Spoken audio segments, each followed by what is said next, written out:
My dear students, இன்னைக்கு நம்மளோட 4th சாப்டரோட third கிளாஸ்வா ஓகேவா. ஸோ இன்றைக்கி நம்ம என்ன பார்க்க போகிறோம் அப்படின்னா செக்யூரிட்டி மேனேஜ்மெண்ட். ஸோ லாஸ்ட் கிளாஸில் நம்ம பார்த்தோம் கீ ஃபீச்சர்ஸில் பார்த்தீங்கன்னா ஃபஸ்ட்டு 3 ஹெட்டிங்கை பார்த்தோம். சில யூஸ் இன்டர்ஃபேஸ் பார்த்தோம். அதுக்கப்புறம் பார்த்திங்க அப்படின்னா மெமரி மேனேஜ்மெண்ட் பார்த்தோம். தேர்டாக பார்த்தா ப்ராசஸ் மேனேஜ்மெண்ட். இதில் பார்த்தோன்னா user interface and process management ரெண்டுமே இம்பார்ட்டண்ட்டான உங்களுக்கு புக் பேக் 5 மார்க்கு. ஸோ அதை தெளிவாக நீங்கள் லிசன் பண்ணியிருப்பீங்க, நோட்ஸ் எடுத்து வச்சிருப்பீங்கன்னு நினைக்கிறேன். ஸோ நல்லா வந்துட்டு அதை வந்து அண்டர்ஸ்டாண்ட் பண்ணி படிச்சுக்கோங்க சரிங்களா. ஸோ இன்றைக்கி பார்க்க போகிறது செக்யூரிட்டி மேனேஜ்மெண்ட்டு. ஸோ இதில் பார்த்தோம் அப்படின்னா என்னென்னா பாருங்கள் கிளாஸ்க்குள்ளே போகலாம். So the major challenge in computer and software industry is to protect users legitimate data from hackers. So hackers அப்படின்னா வந்துட்டு என்னன்னா வந்துட்டு நம்மளுடைய டேட்டா எல்லாத்தையும் வந்துட்டு அவங்க என்னன்னா அவங்க வந்துட்டு நமக்கு தெரியாமல் எடுத்துக்கிறது. சரி, நம்மளோட பர்மிஷன் இல்லாமல் நம்மளுடைய டேட்டாவை தட் மீன்ஸ் ஒரு ஃபைலோட இன்ஃபர்மேஷன் இம்பார்ட்டன்ட் ஃபைலோட இன்ஃபர்மேஷன் இருக்கலாம், ஒரு ஃபோட்டோவாக இருக்கலாம். இப்போ நிறைய நமக்கு வந்துட்டு இல்லீகலாக நடக்குது இல்லையா. ஸோ எல்லாமே ஆன்லைனில் வந்துட்டு ஆன்லைன் மோகம் ஆகிறதுனால என்னன்னா நிறைய வந்துட்டு நமக்கு பாசிட்டிவ் விட நமக்கு நெகட்டிவ்ஸ் தான் அதிகமாக இருக்குது. ஸோ அந்த மாதிரி பார்த்தீங்கன்னா நிறைய வந்து ஹேக்கர்ஸ்லாம் வராங்கன்னு சொல்கிறாங்க. அது ஒரு பெரிய வந்து சேலஞ்சிங்காக இருக்குது. செக்யூரிட்டி அப்படிங்கிறது வந்துட்டு அது மொபைலாக இருந்தாலும் சரி கம்ப்யூட்டராக இருந்தாலும் சரி எந்த ஒரு பிளேஸ் வந்துட்டு நமக்கு ரொம்ப வந்துட்டு அது சேலஞ்சிங்கான ஒன்றா இருக்குன்னு சொல்கிறாங்க.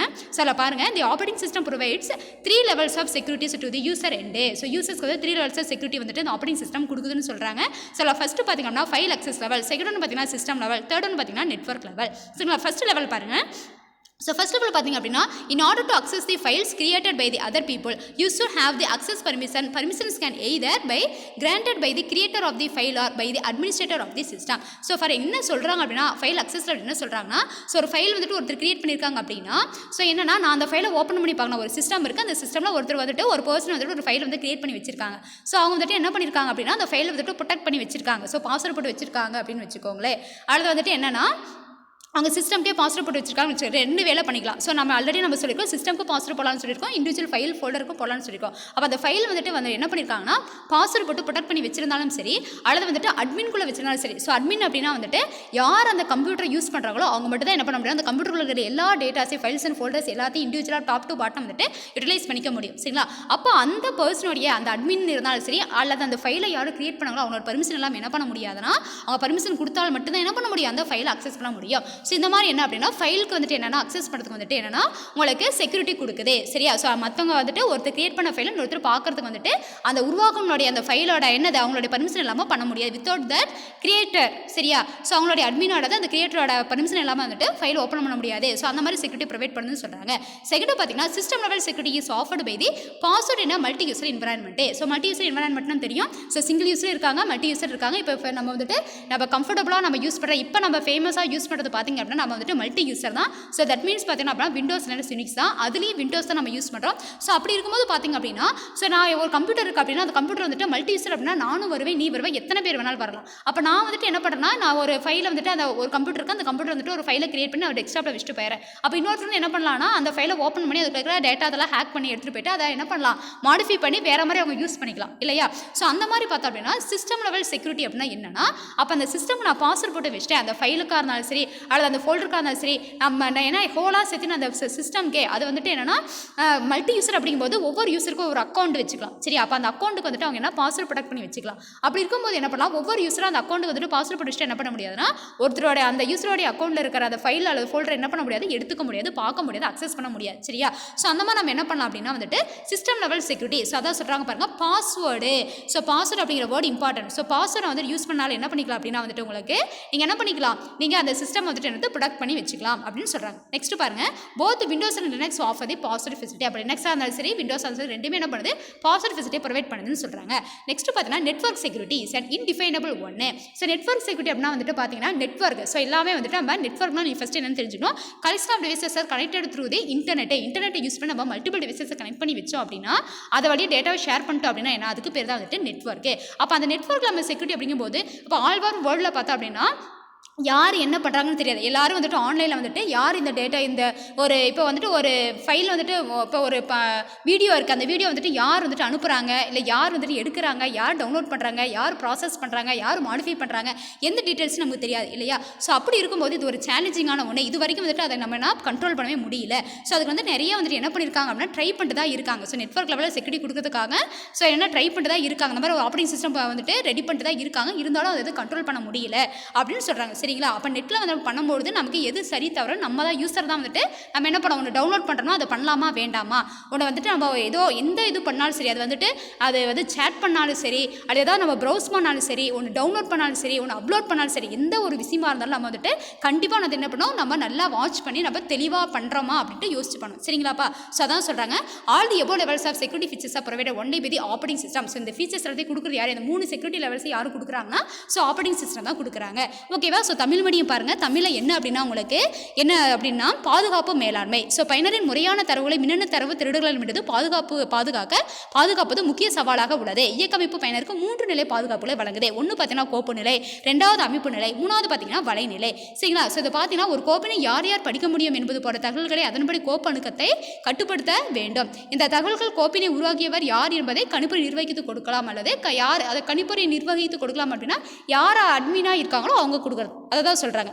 அமைப்பு நிலையில் பார்த்தீங்க அப்படின்னா ஒரு பயனர் குறிப்பிட்ட கடவுச்சொல்லை கொடுத்தால் ஒழிய கணிப்பொறியை பயன்படுத்த இயலாது. விண்டோஸ் லினக்ஸ் போன்ற இயக்கமைப்புகள் இத்தகைய வகையில் செயல்படுகின்றன சொல்கிறாங்க. ஓகே, நெக்ஸ்ட் பார்த்தீங்கன்னா வலை பாதுகாப்பு. ஸோ வலை பாதுகாப்பு என்பது சற்று சிக்கலான விஷயம். ஏனென்றால் உலகத்தின் எந்த மொழியில் இருந்தும் கணிப்பொறியை அணுகலாம். உரிய பாதுகாப்பு அளிக்க பலரும் முயற்சி செய்து வருகின்றனர். அப்போ நான் பார்த்தோன்னா ஃபாரின்ல இருந்து என்ன பண்ணலாம், நான் வந்துட்டு நான் என்ன ஒரு ஃபைல் கேட்குறேன்னா அவங்க அனுப்பலாம் சரியா. நான் வந்துட்டு அவங்க கூட பேசினாலும் பேசலாம். ஓகேவா. ஸோ எல்லாமே நம்ம எந்த மூலையில் இருந்தாலும் நம்ம நெட்வொர்க் அப்படிங்கிறத யூஸ் பண்ணி நம்ம என்ன பண்ணுறோம்னா நம்ம எல்லாமே பண்ணுறோம். ஸோ இந்த மாதிரி இருக்கும்போது நம்ம செக்யூரிட்டி வந்துட்டு நம்ம எதிர்பார்க்க முடியாது அப்படின்னு சொல்கிறாங்க. அப்போ நம்ம தான் பார்த்துக்கணும் அப்படின்னு சொல்கிறாங்க சரிங்களா.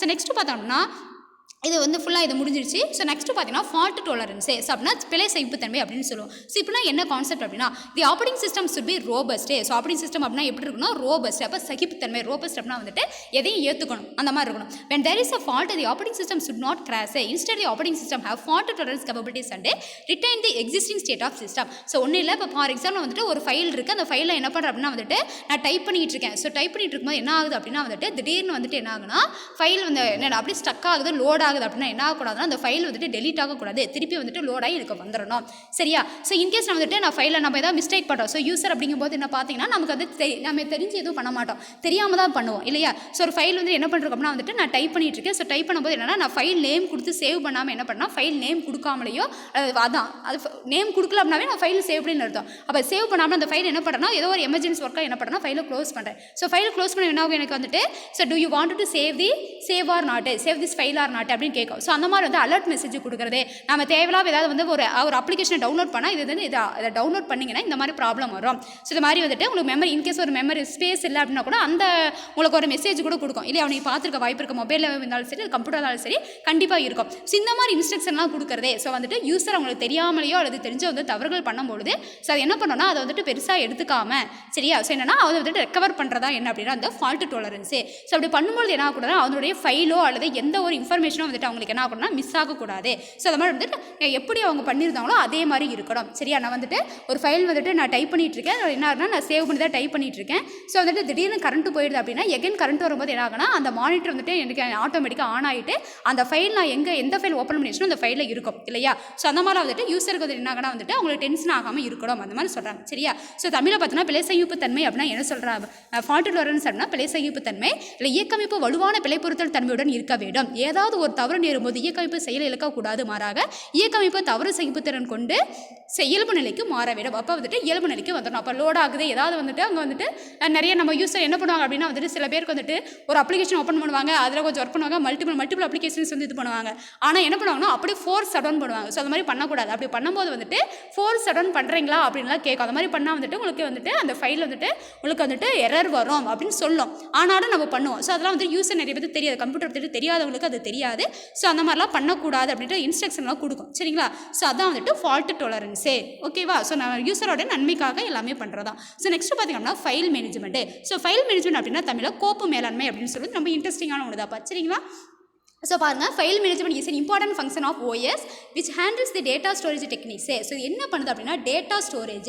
ஸோ டேட்டாவை ஸ்டோர் பண்ணுற அந்த டெக்னிக் தான் என்னென்னா அந்த இம்பார்ட்டன்ட் வேலையை செய்கிறதா யார் அப்படின்னா file management. So memory management அப்படின்னா சேவ் பண்ணுற வேலை. சரி, சேவ் பண்ணுறது மீன்ஸ்னால் அங்கே மெமரியில் மெயின் மெமரியில் பண்ணுறது தான் வந்துட்டு இங்கே மெமரி மேனேஜ்மெண்ட்டு.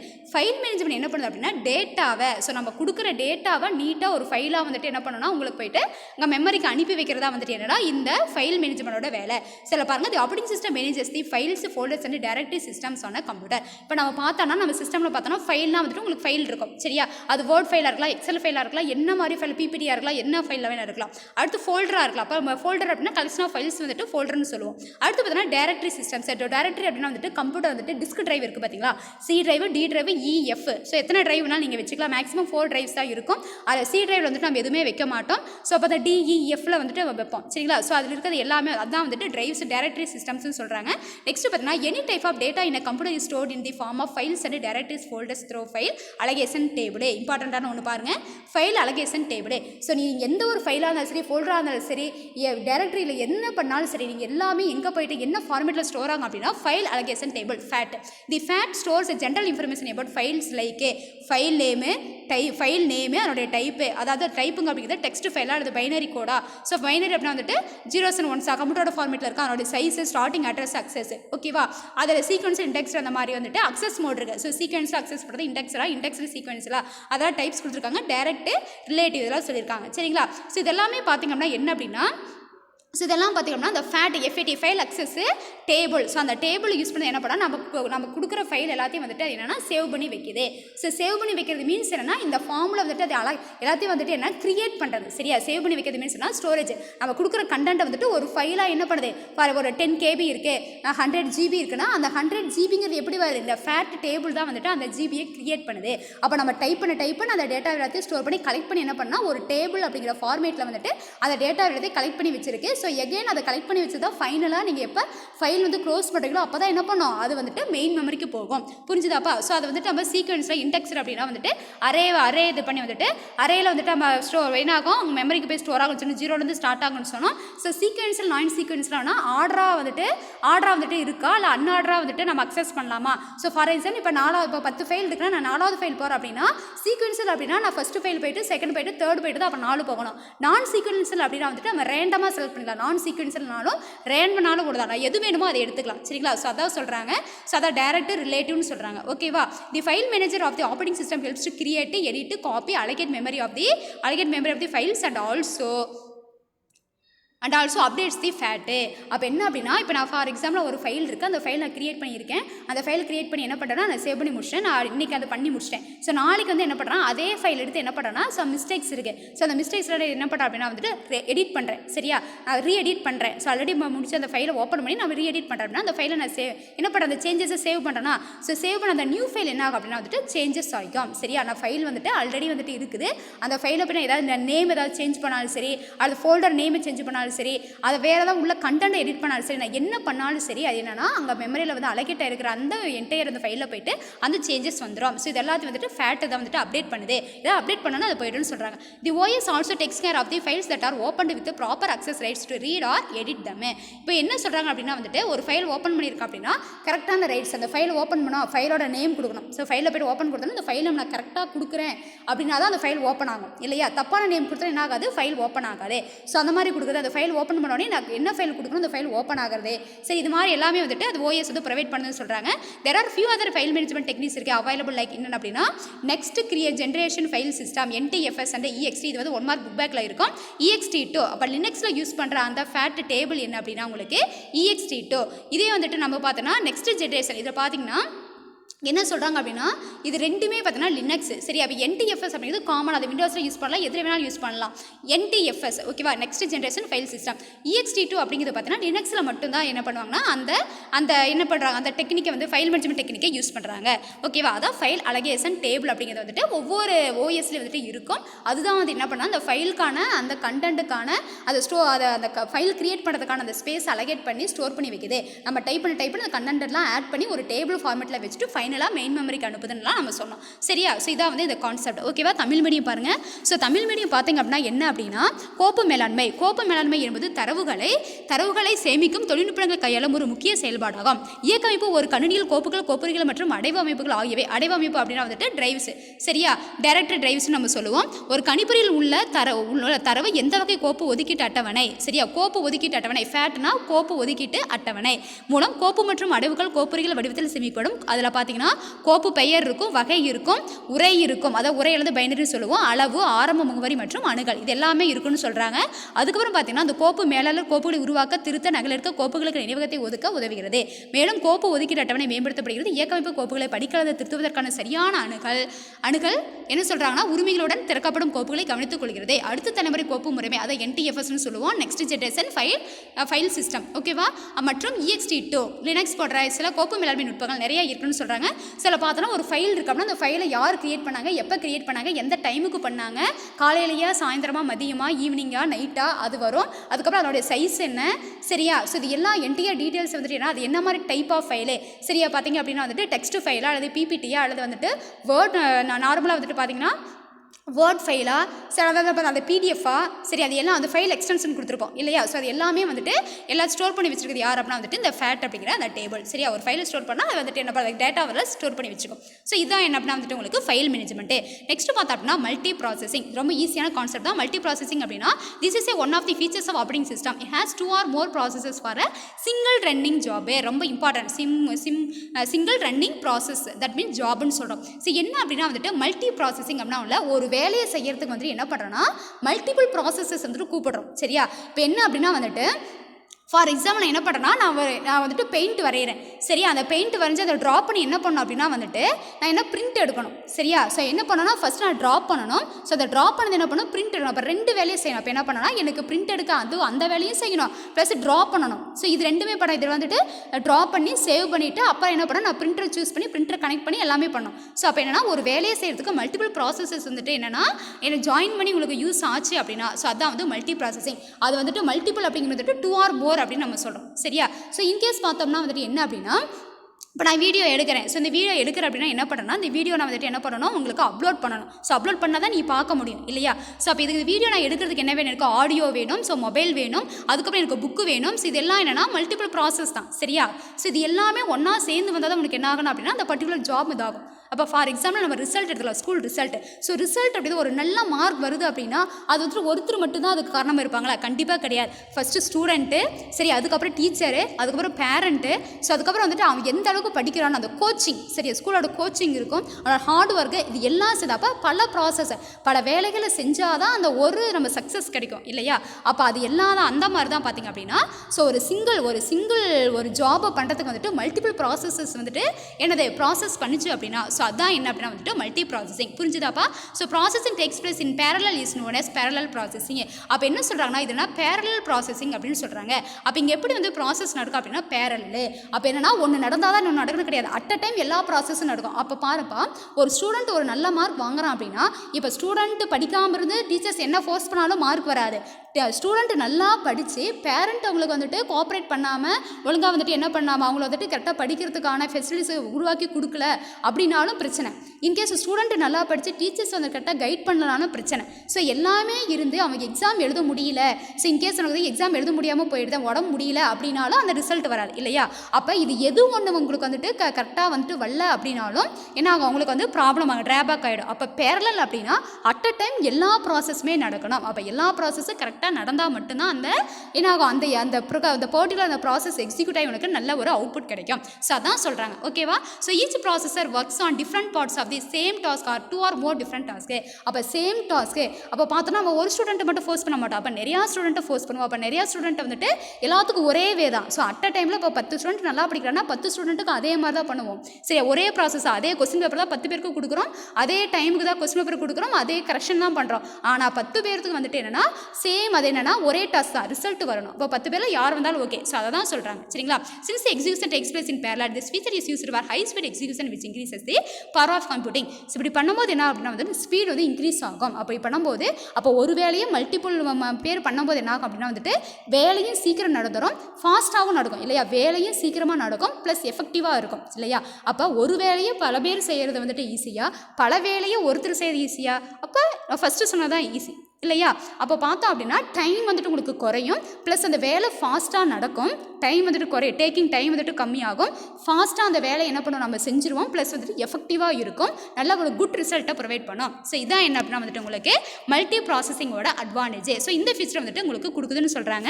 ஸோ அதில் தமிழில் பார்த்தீங்க அப்படின்னா என்ன அப்படின்னா நேர பகிர்வு பல செயலாக்க இயக்கமைப்பு. பல செயல்களை ஒரே நேரத்தில் வந்துட்டு செஞ்சோம் அப்படின்னா அதான் என்ன அப்படின்னா வந்துட்டு பல செயலாக்க இயக்கமைப்பு. சரிங்களா? இது இயக்கமைப்பு அம்சங்களின் ஒன்றாகும். பல செயலாக்க செயல்முறை 2 அல்லது அதுக்கு மேற்பட்ட செயல்களை கொண்டுள்ளது. செயலாக்கம் இணையாக செயல்படுவதால் இது இணையாக்க செயலியாகும். ஒவ்வொரு செயலாக்கமும் ஒரே வேளையில் வெவ்வேறு பகுதிகளில் அல்லது 2 அல்லது அதுக்கு மேற்பட்ட வெவ்வேறு பணிகளை செய்கிறது. பல செயல்கள் இணையாக நிறைவேற்றப்படுவதால் இந்த அம்சமானது அதிகபட்ச இயக்கத்திற்கு பயன்படுத்தப்படுகிறது. இது கணினி பயனின் திறனை மேம்படுத்துகிறது. அவள் ஒரே கம்ப்யூட்டரில் பார்த்தீங்கன்னா என்னாக நமக்கு வந்துட்டு நிறைய வந்துட்டு நம்ம ப்ராசஸர்ஸ் வந்து யூஸ் பண்ணிக்கிறோம். ஸோ அதான் வந்துட்டு என்னென்னா பல செயலாக்க இயக்கமைப்பு, மல்டி ப்ராசஸிங் என்னது மல்டி ப்ராசஸிங் ஆப்ரேட்டிங் சிஸ்டம் சொல்லலாம், மல்டி ப்ராசஸிங் சொல்லலாம். அப்போனா ஸோ ஒரே மல்டிபிள் ஆப்ரேட்டிங் சிஸ்டம்ஸ் சேர்ந்து ஒரு ப்ராசஸை பண்ணுது அப்படின்னா ஸோ அது என்ன ஆகும், உங்களுக்கு சீக்கிரமாக வேலை நடத்தணும், ப்ளஸ் எஃபெக்டிவாக இருக்கும் இல்லையா? ஸோ அதான் என்ன அப்படின்னா மல்டி ப்ராசஸிங் கான்செப்ட் புரிஞ்சுதாப்பா? ஸோ நெக்ஸ்ட்டு பார்த்தீங்கன்னா time sharing. So time sharing easy, ரொம்ப ஈஸி. நம்ம முன்னாடி பார்த்தோம் இல்லையா, அதே கான்செப்ட் தான். This is one of the feature of the operating system. It allows execution of multiple task or processor concurrently. அப்போ என்ன சொல்லுது அப்படின்னா வந்துட்டு ஒன் ஆஃப் தி இம்பார்ட்டன்ட் ஃபீச்சர்னு சொல்கிறாங்க. It allows the execution of multiple task or process concurrently. அப்போ concurrently அப்படின்னா என்ன அப்படின்னா ஸோ அப்படியே ஆர்டராக போயிட்டே இருக்கும். சரியா? கன்கரண்ட்லி அப்படின்னா வந்துட்டு பேரலல் நம்ம சொல்லுவோமா இல்லையா? ஸோ பார்த்தோம் அப்படின்னா நம்ம டைம் ஃபிக்ஸ் பண்ணி கொடுத்துருவோம். சரியா? ஸோ ஒவ்வொரு ப்ராசஸ் வந்து ஒரு டைம் கொடுத்துருவோம், அந்த டைமில் வந்துட்டு அது நடந்துக்கிட்டே இருக்கும். சரியா? ஸோ வந்துட்டு என்னென்னா கன்கரண்ட்டாக அப்படின்னா கண்டினியூ ஆகிட்டே இருக்கும். சரியா? கன்கரண்ட்லி அப்படின்னா வந்துட்டு தொடர்ச்சியாக நடந்துட்டு இருக்கும். அப்போ 10 ப்ராசஸ்னால் ஃபஸ்ட்டு 1 2 3 அப்படியே போயிட்டே இருக்கும். சரியா? டைம் ஃபிக்ஸ் பண்ணி கொடுத்துருவாங்க, அவ்வளோதான். நம்ம எப்படின்னா நம்ம ப்ரீஃபாக பார்ப்போம் பாருங்கள். For each task a fixed time is allocated. This division of time is called time sharing. அப்போ நம்ம டைமை வந்துட்டு டிவிஷன் பண்ணி, ஃபார் எக்ஸாம்பிள் 3 ப்ராசஸ் இருக்குது அப்படின்னா அந்த 3 ப்ராசஸ்க்கு ஒவ்வொரு ப்ராசஸ்க்கு ஒரு டைம் கொடுத்துருவோம். 10 மினிட்ஸ் 11 மினிட்ஸ் கொடுத்துருவோம். அந்த 10 மினிட்ஸ்க்கு முடிச்சிட்டு வந்துட்டு மறுபடியும் வந்துட்டு எகைன் அதை பண்ண முடியாது, அதுக்கு முடிக்க முடியலனாலும் பண்ண முடியாது. நம்ம ரவுண்ட் ராபின் சொன்னோம் பார்த்தீங்களா? ஸோ அதே சேம் கான்செப்ட் தான். அங்கே டைம் ஷேரிங் கான்செப்ட் நான் சொன்னோமா, சேம் அதே கான்செப்ட் தான். இப்போ பாருங்க, தி ப்ராசஸர் ஸ்விட்சஸ் rapidly between various processes after the time is elapsed or process is completed. அப்போ என்ன சொல்கிறாங்க அப்படின்னா ஸோ இன்கேஸ் வந்துட்டு இப்போ 10 நிமிஷம் ஒரு ஜாப்புக்கு கொடுத்துருக்கோம். சரியா? ஒரு ப்ராசஸ் இருக்குது, 10 நிமிஷம் கொடுத்துருக்கோம். அந்த ப்ராசஸ் 10 நிமிஷம் நடக்கல அப்படின்னா 10 நிமிஷத்துக்கு மேலே ஆகுது அப்படின்னா 10 நிமிஷத்தோட முடிக்கும், நெக்ஸ்ட் ப்ராசஸ்க்கு போயிடும். ஸோ எல்லா ப்ராசஸையும் முடிச்சுட்டு லாஸ்ட்டாக என்ன பண்ணணும்னா உங்களுக்கு வந்துட்டு டைம் இருந்தால் என்ன பண்ணும் அப்படின்னா உங்களுக்கு அந்த ஃபஸ்ட்டு ப்ராசஸ்க்கு வரும் அப்படின்னு சொல்கிறாங்க. சரிங்களா? ஸோ எக்ஸாம்பிள் பார்த்தீங்கன்னா ரொம்ப ஈஸியாக இருக்கும். For example assume that there are 3 processes called P1 P2 P3 and time allocated for each process பார்த்தீங்க அப்படின்னா 30. சரியா? P1க்கு 30, P2க்கு 40, P3க்கு 50. இப்போ ஒன்றுக்கு அலகேட் பண்ணிட்டாங்க. If the process P1 completes within 20 minutes then processor takes the next process P2 for the execution. If the process P2 could not complete within the 40 minutes then the current process P2 will be paused and switch over the next process P3. என்ன சொல்கிறாங்கன்னு புரியுதா? P1 P2 P3 இருக்குது. So P1க்கு ஒரு time, P2க்கு ஒரு time, P3க்கு. So அதுக்கு பார்த்தோம் அப்படின்னா P1க்கு 20, P2க்கு பார்த்தீங்கன்னா 40, அதுக்கப்புறம் P3க்கு எவ்வளோன்னு கொடுக்கல. அப்போ P1 வந்துட்டு என்ன பண்ணால் இப்போ வந்துட்டு 20 மினிட்ஸில் முடிச்சிருச்சு. ஸோ நெக்ஸ்ட் என்ன ஆகும், P2க்கு போகும். P2க்கு பார்த்தீங்கன்னா 40 மினிட்ஸ், ஆனால் 40 மினிட்ஸ் வந்து கம்ப்ளீட் பண்ண முடியல. அப்போ என்ன ஆகுனா அந்த 40 மினிட்ஸ் முடிச்சுட்டு என்ன ஆகுனா நெக்ஸ்ட் P3க்கு போயிடும், முடிக்கலனாலும் P3க்கு போயிடும். அப்போ முடிச்சுட்டு P3யோட ஜாப் ஃபுல்லாக முடிச்சுட்டு என்ன பண்ணும் அப்படின்னா எகெயின் டைம் இருக்குது, எகெயின் என்ன பண்ணும் அப்படின்னா P1க்கு வரும். அப்போ அதுதான் என்ன அப்படின்னா டைம் ஷேரிங். சரி, அதுதான் என்ன அப்படின்னா உங்களுக்கு டைம் ஷேரிங் சிஸ்டம் அப்படின்னு சொல்கிறாங்க. சரிங்களாப்பா? ஸோ அதான் வந்துட்டு என்னென்னா உங்களுக்கு டைம் ஷேரிங். ஓகே? அப்போ P1 முடிச்சுட்டு P2 முடிச்சுட்டு அந்த டைமில் முடிச்சுக்கலாம், இல்லைன்னா பாஸ் பண்ணி வச்சுட்டு நெக்ஸ்ட்டுக்கு போயிடும். ஸோ எல்லாத்தையும் கம்ப்ளீட் பண்ணிட்டு மிச்சம் வந்துட்டு என்னென்னா கடைசியாக தான் என்ன பண்ணணும்னா அந்த P1 வந்து கம்ப்ளீட் ஆகலை அப்படிங்கும்போது உங்களுக்கு வரும். சரியா? சரி, இவ்வளோதான். ஸோ இதான் என்ன அப்படின்னா உங்களுக்கு வந்துட்டு என்ன சொல்கிறாங்க அப்படின்னா டைம் ஷேரிங். ஸோ நேர பகிர்வு இயக்கமைப்பு. இது இயக்கமைப்பு அம்சங்களின் ஒன்றாகும். ஒரே நேரத்தில் பல பணிகளை அல்லது செயல்களை செயல்படுத்துகிறது. ஒவ்வொரு பணிக்கும் ஒரு குறிப்பிட்ட நேரம் ஒதுக்கீடு செய்யப்படுகிறது. நேரத்தை பிரித்து செயல்படுவதால் இது நேர பகிர்வு என்று அழைக்கப்படுகிறது. ஒருமுறை நேரம் கழித்து அல்லது செயல் நிறைவடைந்தவுடன் செயலை பல்வேறு செயல்களுக்கு இடையில் விரைவாக மாறுகிறது. உதாரணத்திற்கு P1 P2 P3 அந்த எக்ஸாம்பிள் நம்ம சொன்னோமா? ஸோ அதில் பார்த்தோம் அப்படின்னா வந்துட்டு ஒவ்வொன்றுக்கும் நிமிடத்தை கொடுத்துறாங்க. 20 நிமிடங்கள் முடிவந்தால் செயலைக்கு அடுத்து செயல்முறை P2 செயலை எடுக்கிறது. செயல்முறை P2 40 நிமிடங்கள் முடிக்கவில்லை எனில் தற்போதைய செயல்முறை P2 இடைநீக்கம் செய்து அடுத்த செயல்முறை அப்போ இடைநீக்கம் அப்படின்னா இடையில நிறுத்திட்டு பாஸ் பண்ணி வச்சுட்டு நெக்ஸ்ட் முடிச்சுட்டு கடைசியாக தான் என்ன பண்ணணும்னா அதை முடிக்காததுக்கு வரும். புரிஞ்சுதா? ஸோ இதான் பார்த்திங்க அப்படின்னா வந்துட்டு டைம் ஷேரிங்கு. ஓகேவா? ஸோ அவ்வளோதாப்பா. லாஸ்ட்டாக ஒன்று இருக்குது ஃபீச்சர். லாஸ்ட்டு கீ ஃபீச்சர் பார்த்திங்க அப்படின்னா டிஸ்ட்ரிபியூட்டட் ஆப்ரேட்டிங் சிஸ்டம். ரொம்ப ஈஸியான கான்செப்ட் பாருங்கள். ஸோ என்ன அப்படின்னா திஸ் ஃபீச்சர் இதில் பார்த்திங்க அப்படின்னா இதெல்லாம் உங்களுக்கு கிடையாது. ஸோ இதில் பார்த்திங்க அப்படின்னா வந்துட்டு உங்களுக்கு ஓல்டு புக்கில் இருக்கிற கான்செப்ட் இதெல்லாம் உங்களுக்கு கிடையாது. ஸோ இங்கிருந்து தான் உங்களுக்கு இருக்குது. ஸோ அதை நோட் பண்ணிக்கோங்க. So the distributed operating system is used to access at data and files that reside in any machine. seen around the world. The user can handle the data from different locations. The users can access as if it is available on their own computer. So என்ன distributed அப்படின்னா என்ன சொல்லுவோம், குரூப்பாக இருக்குது. அப்போ பார்த்தீங்க அப்படின்னா ஒரு கம்ப்யூட்டர் நம்ம நெட்வொர்க்னு சொல்லிட்டோம். ஸோ நெட்வொர்க்கில் பார்த்தோன்னா நிறைய கம்ப்யூட்டர்ஸ் கனெக்ட் பண்ணியிருப்பாங்க. அப்போ ஒரு கம்ப்யூட்டர் வந்து என்ன பண்ணிக்கலாம்னா எந்த கம்ப்யூட்டர் வந்து எங்கே வேணாலும் நம்ம என்ன பண்ணிக்கலாம், டேட்டாவை ஷேர் பண்ணிக்கலாம் அப்படின்னு சொல்கிறாங்க. ஒரு கம்ப்யூட்டரில் இருந்துட்டு நம்ம எத்தனை கம்ப்யூட்டர் வேணாலும் ஷேர் பண்ணிக்கலாம். ஸோ எந்த கம்ப்யூட்டர் இருந்து எங்கே வேணாலும் நம்ம என்ன பண்ணிக்கலாம், உள்ளே வந்துட்டு ஒரு க்ளவுடாக இருக்கும். ஸோ டிஸ்ட்ரிபியூட்டட் அப்படின்னா குரூப் ஆஃப் கம்ப்யூட்டர்ஸ்லாம் நம்ம டேட்டாவை ஷேர் பண்ணுறதுன்னு சொல்கிறாங்க. சில பார்த்தோம்னா வந்துட்டு ஓன் கம்ப்யூட்டரில் வந்து என்ன பண்ணிக்கலாம் அப்படின்னா வந்துட்டு நான் என்னோட பர்சனல் கம்ப்யூட்டர் என்ன பண்ணிக்கலாம், நான் வந்துட்டு உலகத்தில் எந்த மொழியில் இருந்தால் என்ன பண்ணிக்கலாம், அதை கனெக்ட் பண்ணிக்கிற கம்ப்யூட்டரோட வந்துட்டு ஷேர் பண்ணிக்கலாம். அதே மாதிரி அவங்க வந்து பண்ணிக்கலாம். ஓகேவா? ஸோ இதான் வந்துட்டு என்ன அப்படின்னா வந்துட்டு டிஸ்ட்ரிபியூட்டட் ஆப்ரேட்டிங் சிஸ்டம். ஸோ என்னென்ன அட்வான்டேஜஸ் இருக்குது, ஸோ இது இம்பார்ட்டன்ட் 5 மார்க் நம்ம புக் பேக்குன்னு சொல்லியிருக்கோம். லாஸ்ட்டு 5 மார்க் உங்களுக்கு இருக்கும்.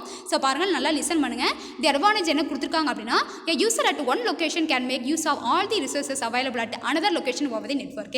அப்போ என்ன சொல்லணும்னா ஒரு லொக்கேஷன் வந்து என்ன பண்ணிக்கலாம் வந்துட்டு நம்மளோட ரிசோர்ஸஸ் வந்து ஷேர் பண்ணிக்கலாம். ஸோ ரிசோர்ஸ் அப்படிங்கிறது ஒன்றும் கிடையாது. ஆடியோவாக இருக்கலாம், வீடியோவாக இருக்கலாம், ஒரு ஃபைலாக இருக்கலாம், ஒரு ஃபோட்டோவாக இருக்கலாம், எது வேணாலும் இருக்கலாம். எந்த மூலையில் இருந்தால் நம்ம என்ன பண்ணலாம்னா நம்ம நெட்டு ஆன் பண்ணிட்டு நம்ம ஆன்லைன் என்ன பண்ணிக்கலாம், நம்ம ஷேர் பண்ணிக்கலாம்னு சொல்கிறாங்க. Next many computer resources can be added easily in the network. நம்ம என்ன பண்ணலாம், நிறைய ஆட் பண்ணிக்கலாம். ஸோ ஃபைல் வந்து எத்தனை ஃபைல் தான் ஆட் பண்ணணும், இவ்வளோ தான் பண்ண முடியும், இதுதான் நம்ம சென்ட் பண்ணுற ரெஸ்ட்ரிக்ஷன் கிடையாது. நீங்கள் ஆன்லைனில் நீங்கள் என்ன வேணாலும் பண்ணலாம்னு சொல்கிறாங்க. Improves interaction with the customers and clients. So என்ன பண்ணலாம், இன்டராக்ட் பண்ணிக்கலாம். ஸோ ஒரு ஃபைலை சென்ட் பண்ணிட்டு அப்படின்னா அவங்ககிட்ட என்ன பண்ணிக்கலாம், ஸோ இந்த ஃபைல் ஓகேவா இல்லை மிஸ்டேக் என்ன பண்ணலாம் வந்துட்டு கேட்டுக்கலாம். So reduces the load on the host computer. So host அப்படின்னா ஒன்றும் கிடையாது, யார் வந்துட்டு அந்த கம்ப்யூட்டர் யார் அனுப்புகிறாங்களோ அவங்க தான் ஹோஸ்ட். சரி, இப்போ நான் வந்து உனக்கு ஃபைல் அனுப்புகிறேன் அப்படின்னா நான் தான் ஹோஸ்ட், நீ வந்து கிளைண்ட். சரியா? ஸோ அதை ரெடியூசஸ் லோட் அப்படின்னா என்ன சொல்கிறாங்கன்னா, இப்போ நான் அதை சென்ட் பண்ணிட்டேன் அப்படின்னா என்ன ஆகும் அப்படின்னா வந்துட்டு, ஸோ அந்த ஃபைல் வந்துட்டு சென்ட் பண்ணிட்டேன்னா அது எந்த ஒரு வந்துட்டு உங்களுக்கு வந்துட்டு என்ன ஆகாது, எந்த ஒரு லோட் ஆகாது. சரியா? ஸோ ஸ்டோரேஜ் வந்துட்டு உங்களுக்கு அதுமாதிரி ஃபில் ஆகிறது அந்த மாதிரிலாம் வராது. உங்களுக்கு வந்து ஈஸியாக வந்துட்டு கேஷுவலாக தான் இருக்கும் அப்படின்னு சொல்கிறாங்க. சரியா? அது லோடை வந்துட்டு ரெடியூஸ் பண்ணுதுன்னு சொல்கிறாங்க. ஸோ இதான் பார்த்தீங்க அப்படின்னா தீஸ் ஆர் தி இம்பார்ட்டன்ட்டு எனது advantages of using the distributed operating system. புரிஞ்சுதா? ஸோ தமிழில் பார்த்தீங்கன்னா பரவல் இயக்கமைப்புன்னு சொல்லுவோம், டிஜிட்டல் பிணையம் அப்படின்னு சொல்லுவோம். சரியா? பரவல் இயக்கம் இல்லை, டிஜிட்டல் பிணையம் அப்படின்னு இது வந்துட்டு நமக்கு கிடையாது. ஸோ இப்போ புது புக்கில் பார்த்தீங்கன்னா பரவல் இயக்கமைப்பானது உலகெங்கிலும் உள்ள எந்த கணினியில் வசிக்கும் கோப்புகளையும் அணுகுவதற்காக பயன்படுத்தப்படுகிறது. பயனர் வெவ்வேறு இடங்களில் இருந்து தரவை கையாள முடியும். பயனர்கள் தங்கள் சொந்த கணினியில் கோப்புகளை கையாளும் போது உணர்வர். அப்போ என்னன்னா நம்ம வீட்டில் இருந்து நம்ம பர்சனல் நம்ம யூஸ் பண்ண கம்ப்யூட்டர் வந்துட்டு நம்ம என்ன வேணாலும் யூஸ் பண்ணிக்கலாம். உங்களுக்கு அப்போ எஃபெக்ட் தெரியும் அப்படின்னு சொல்கிறாங்க. சில நன்மைகள் கொடுத்துருக்காங்க. ஒரே இடத்தில் உள்ள ஒரு பயனர் வலைப்பின்னல் உள்ள மற்றொரு இடத்தில் உள்ள எல்லா வளங்களையும் பயன்படுத்தலாம். பல கணினி வளங்களை வலைப்பின்னலில் எளிதாக இணைக்க முடியும். வாடிக்கையாளர்களுடன் உள்ள தொடர்புகளை மேம்படுத்துகிறது. புரவலர் கணினியில் உள்ள சுமையை குறைக்கிறது. சரி, அப்போ ஹோஸ்ட் கம்ப்யூட்டர் பார்த்தோன்னா இப்போ எங்கிட்ட மட்டும் தான் இருக்கலாம், அவங்ககிட்ட கொடுத்துட்டு என்ன பண்ணலாம், இன்கேஸ் இந்த டெலிட் ஆகிட்டா கூட அவங்ககிட்ட தான் நான் வாங்கிக்கலாம். சரியா? ஸோ இதான் என்ன அப்படின்னா உங்களுக்கு வந்துட்டு இதனுடைய என்னது பரவல் இயக்கமைப்போட நன்மைகள் சொல்லியிருக்காங்க. அவ்வளோதான் கண்ணு. லாஸ்ட் ஒரே ஒரு ஹெட்டிங், லாஸ்ட் உன்னுடைய சிலபஸில் வந்துட்டு லாஸ்ட் இதோட சாப்டர் வந்து முடியுது. 4th சாப்டர் நான் கம்ப்ளீட் பண்ணிடுவேன் இன்னையோட. சரியா? ஸோ ப்ராமினென்ட் ஆப்ரேட்டிங் சிஸ்டம் தமிழில் பார்த்தீங்கன்னா முக்கிய இயக்கமைப்புகள். நான் ஹெட்டிங் மட்டும் தான், இது வந்துட்டு பழைய புக்கில் நிறையா இருக்கும், புது புக்கில் வந்துட்டு உங்களுக்கு ரொம்ப கம்மியாக தான் இருக்குது. ஸோ பார்த்தீங்க அப்படின்னா ப்ராமினென்ட் ஆப்ரேட்டிங் சிஸ்டம் அப்படின்னா என்னென்னா, ஸோ நம்ம அதிகமாக நம்ம பரவலாக பயன்படுத்துறது, ஸோ ரொம்ப ரொம்ப இம்பார்ட்டன்ஸாக வந்துட்டு நம்ம யூஸ் பண்ணுற ஆப்ரேட்டிங் சிஸ்டம் என்னென்னு கொடுத்துருக்காங்க. ஒரு சின்ன கான்செப்ட் தான். So Unix, Microsoft Windows, Linux, iOS, Android. சரிங்களா? ஸோ இதில் பார்த்தோம் அப்படின்னா வந்துட்டு நம்ம கம்ப்யூட்டரில் யூஸ் பண்ணுறது பார்த்தீங்கன்னா இந்த 3. சரியா? Unix, Microsoft Windows, Linux. So iOS, Android பார்த்தீங்கன்னா மொபைல். ஸோ இதை வந்துட்டு நம்ம பரவலாக அதிகமாக நம்ம யூஸ் பண்ணுற ஆப்ரேட்டிங் சிஸ்டம் எது அப்படின்னு கொடுத்துருக்காங்க. சரிங்களாப்பா? ஸோ இதுதான் பார்த்தீங்கன்னா மொத்தம் வந்து 5. சில பாருங்கள், modern operating systems use graphical user இன்டர்ஃபேஸே இம்பார்ட்டண்ட்டாக நோட் பண்ணு. ஸோ மாடர்ன் ஆப்ரேட்டிங் சிஸ்டம் எல்லாமே என்ன யூஸ் பண்ணுது, GUI யூஸ் பண்ணுது. GUI let's use your mouse to click icons, buttons, menus, everything is clear displayed on the screen as a combination of graphics and text elements. நீங்கள் என்ன choose பண்ணிட்டோம், நீங்கள் வந்துட்டு பெண்ணை சூஸ் பண்ணுற பெண்ணு. சரியா? ப்ரெஷ் வந்துட்டு கலர் கொடுக்க ப்ரெஷ்ஷை சூஸ் பண்ணிக்கலாம், ப்ரெஷ்ஷு. வேர்ட் யூஸ் ஏதாவது வேர்ட் டைப் பண்ணுற டெக்ஸ்ட் இது கிளிக் பண்ணிக்கலாம், கிளிக் பண்ணு. ஃபைலை சேவ் பண்ணுறியா, டெலிட் பண்ணுறியா, என்ன நீங்கள் வந்து கொடுக்குறீங்களோ அத்தனைக்கு ரெஸ்பான்ஸ் கொடுக்குறனால வந்துட்டு GUI வந்துட்டு இது எல்லாமே ப்ரொவைட் பண்ணுது. இதில் இருக்கிற எந்த ஒரு ஆப்ரேட்டிங் சிஸ்டமாக இருந்தாலும் இது எல்லா ஃபீச்சர்ஸும் யாரால் கிடைக்குது அப்படின்னா வந்து GUI அப்படிங்கிற கான்செப்ட் ஆப்ரேட்டிங் சிஸ்டமில் அது இருக்கிறனால உங்களுக்கு வந்துட்டு நீங்கள் இந்த ஆப்ரேட்டிங் சிஸ்டம்லாம் யூஸ் பண்ணுறீங்க அப்படின்னு சொல்கிறாங்க. சரிங்களா? So OS can be either இதில் பார்த்தீங்கன்னா இதோட அவ்வளோதான். சரிங்களாப்பா? நல்லா லிசன் பண்ணு. உனக்கு பார்த்தீங்க அப்படின்னா இதோட முடிஞ்சிருச்சு. ஸோ இதெல்லாம் பின்னாடி கீழெல்லாம் பார்த்தீங்கன்னா இதெல்லாம் கிடையாது, புது புக்கில் கிடையாது. இதோட அவ்வளோதான். ப்ராமினென்ட் ஆப்ரேட்டிங் சிஸ்டம் அப்படின்னா நம்ம முக்கியமாக யூஸ் பண்ணுற ஃபெமிலியராக யூஸ் பண்ணுற ஆப்ரேட்டிங் சிஸ்டம் என்னென்னு கொடுத்துருக்காங்க. ஸோ அது 5 மட்டும் தான். 5ல் ஃபஸ்ட்டு 3 வந்துட்டு நம்ம கம்ப்யூட்டரில் யூஸ் பண்ணுறது. லாஸ்ட் 2 பார்த்திங்க அப்படின்னா வந்துட்டு கம்ப்யூட்டர் மீன்ஸ் லேப்டாப்பாக இருக்கலாம், டேப் எதுனாலும் இருக்கலாம். அண்ட் லாஸ்ட்டாக இருக்கிற 2 iOS, ஆண்ட்ராய்டு பார்த்திங்க அப்படின்னா பார்த்தீங்கன்னா உங்களுக்கு மொபைலில் யூஸ் பண்ணுறது. ஸோ இதில் பார்த்தோம்னா இதில் GUI கான்செப்ட் வந்துட்டு எல்லா ஆப்ரேட்டிங் சிஸ்டம்லேயும் இருக்குது. இது இருக்கிறனால வந்து நம்ம ஃபெமிலியராக வந்துட்டு யூஸருக்கு கம்ஃபர்டபுளாக இருக்குங்கிற அந்த கான்செப்டை சொல்லியிருக்காங்க. ஓகேங்களா? இவ்வளோதான்ப்பா, லெசன் கம்ப்ளீட் ஆயிடுச்சு. ஸோ இதுக்கு பின்னாடி வரதெல்லாம் வந்துட்டு உங்களுக்கு ஓல்டு புக்கில் இருக்குது, நியூ புக்கில் அதெல்லாம் கிடையாது. ஸோ இது எல்லாமே வந்துட்டு என்னது உங்களுக்கு வந்துட்டு எரேஸ் பண்ணிக்கலாம். சரிங்களா? இது எதுவுமே நீங்கள் வந்துட்டு லிசன் பண்ண தேவையில்லை. அவ்வளோதான், லெசன் கம்ப்ளீட் ஆயிடுச்சுப்பா. சரியா? அந்த டெக்ஸ்ட் எலமெண்ட்ஸ்னு சொன்ன பார்த்தீங்களா?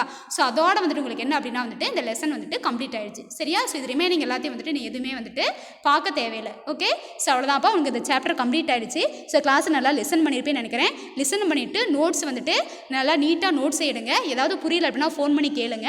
நோட்ஸை டிலே பண்ணாமல் சென்ட் பண்ணிடுங்க. ஓகேவா? ஸோ நெக்ஸ்ட் சாப்டர் வந்துட்டு நெக்ஸ்ட் கிளாஸில் பார்க்கலாம். ஓகேங்களா? Thank you students.